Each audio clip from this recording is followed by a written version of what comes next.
मंच पर बैठे हुए हमारे इस आंदोलन के सम्मानित नेतागण,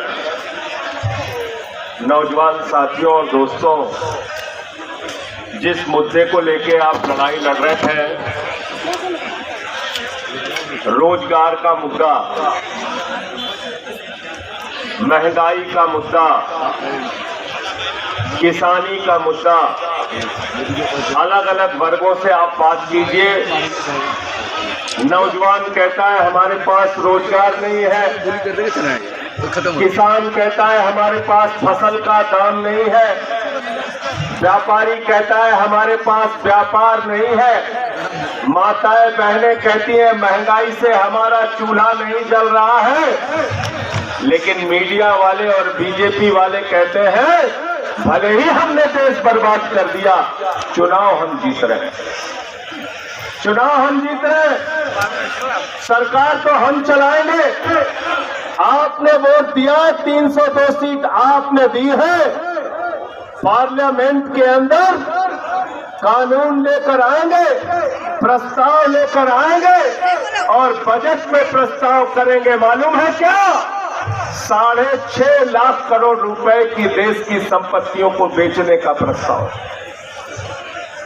आपसे कहते हैं भारत माता की जय, आपसे कहते हैं वंदे मातरम, आपसे कहते हैं देशभक्ति करो, घर पे तिरंगा लगाओ।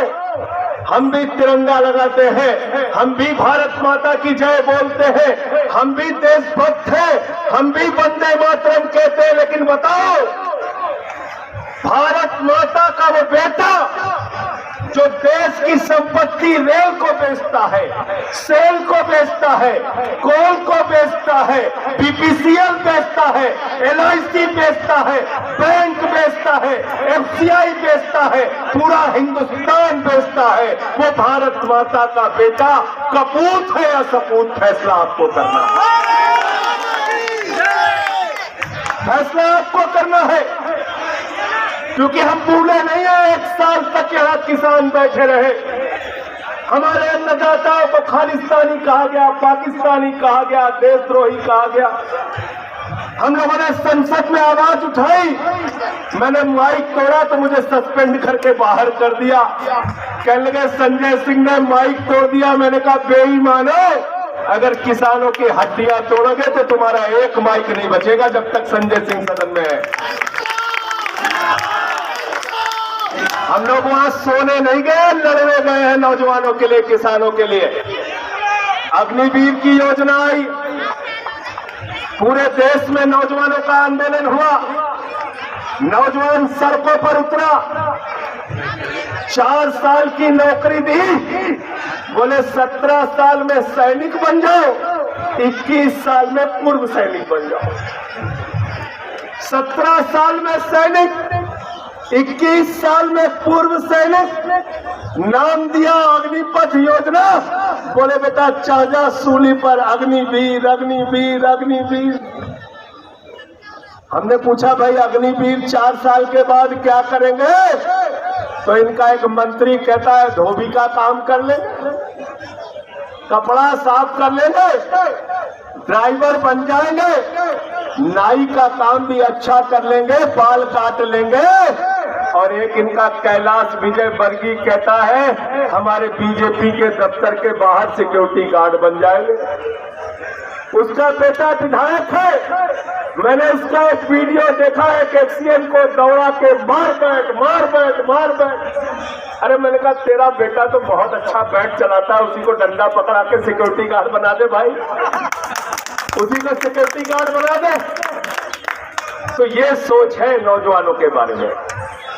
लेकिन मैं आज आपसे तीखी बात कुछ करना चाहता हूं। हो सकता है मेरी बात आपको बुरी लगे तो मुझे माफ करना।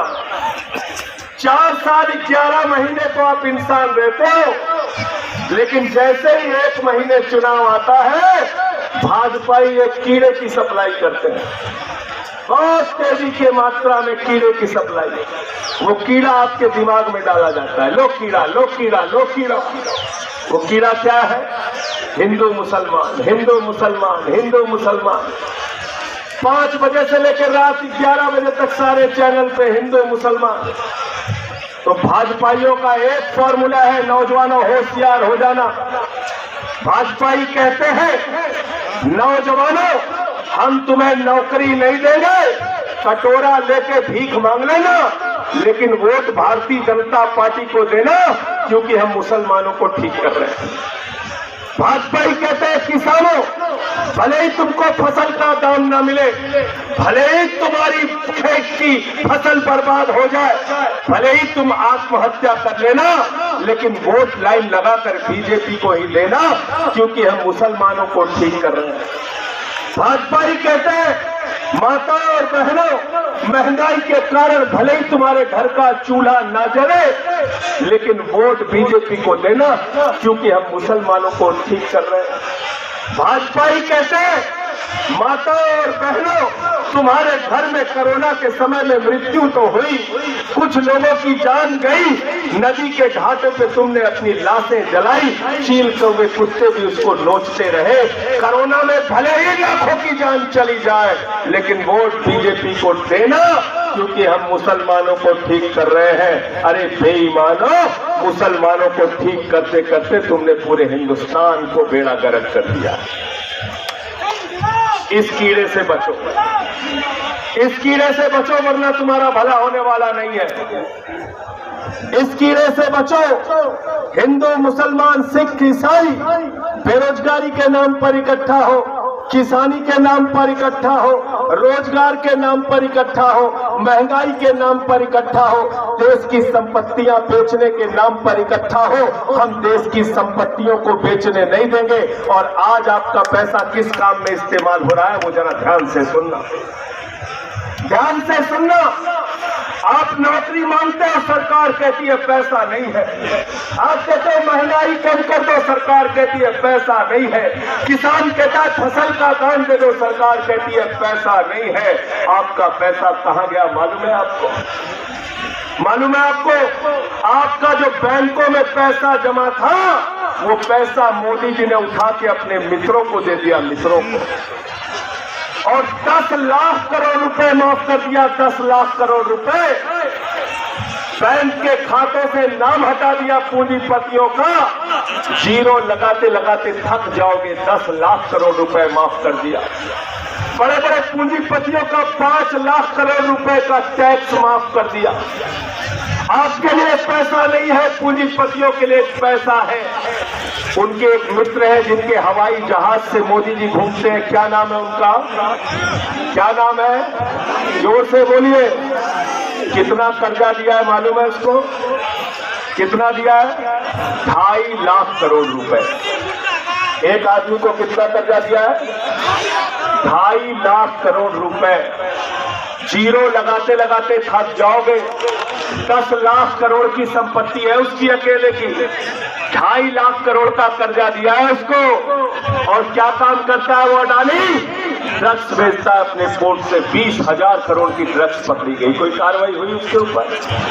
आप 2.5 लाख रुपए का कर्जा ले लो अपने एजुकेशन के लिए, मेडिकल के लिए, इंजीनियरिंग के लिए, कॉलर पकड़ के हवालात में बंद कर दिए जाओगे। लेकिन मोदी का मित्र अडानी 2.5 लाख करोड़ रुपए का कर्जा लेता है। हजारों करोड़ लूट के विजय माल्या भाग गया, हजारों करोड़ लूट के ललित मोदी भाग गया, हजारों करोड़ लूट के नितिन संदेशरा भाग गया, हजारों करोड़ लूट के नीरव मोदी, मेहुल चौकसी भाग गया। उसके खिलाफ कार्रवाई नहीं करते। मैं ये पूछना चाहता हूँ, अरे ललित मोदी की फोटो इतनी शानदार छपी थी अखबारों में, आपने उसको तो जरूर देखा होगा। मोदी जी आपको शर्म आती है कि नहीं आती है? अरे सुष्मिता सेन को ललित मोदी मिल जाता है, नरेंद्र मोदी को ललित मोदी। बहुत बढ़िया ये हालत है। इसलिए साथियों और दोस्तों, ज्यादा लंबी बात नहीं करूंगा। नवंबर में जब सदन चलेगा, आपके मुद्दे पर जो भी मेरे लिए आदेश होगा, मैं उन सवालों को देश की संसद में उठाऊंगा, आपके साथ सड़क में भी आऊंगा। हम लोग सड़क से निकले हुए लोग हैं, हम सड़क के भी महत्व को समझते हैं, सदन के भी महत्व को समझते हैं। और हिंदुस्तान के प्रख्यात समाजवादी नेता डॉक्टर लोहिया ने कहा था, सड़क खामोश हो गई तो संसद बेलगाम हो जाएगी।